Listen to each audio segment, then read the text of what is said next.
Match Day TV, Kaizer Chiefs 1, Sekhukhune 0. But the second game in a row idlalela kwakho ungekho wena.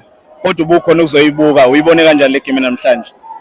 Ngicabanga ukuthi igame iqale ngegi eliphezulu kakhulu. iChiefs ububona ukuthi umdlali uyawufuna but unozinto wesekhukhune uvimbe kakhulu kwi-first half.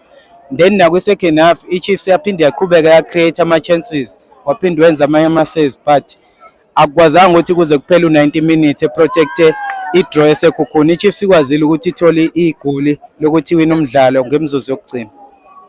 In terms of igame ya last week ne-win yanamhlanje, in terms of progress ye-Kaizer Chiefs uyibone kanjani wena?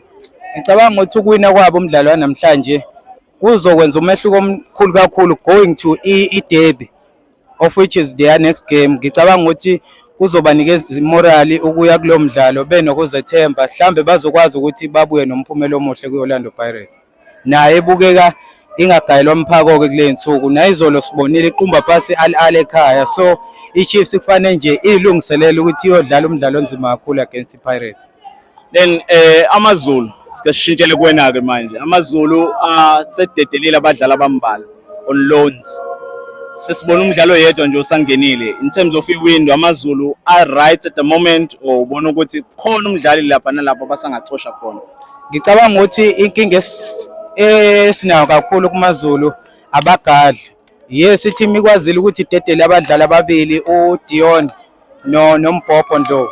But ngicabanga ukuthi nasemarket efuniye ngendlela efanayo njengoba idedele abagadli ababili isasayino yedwa futhi samdinga omunye futhi ozo-add ukwazi ukuthi kuvaleke ikhala zalabantu abahambile.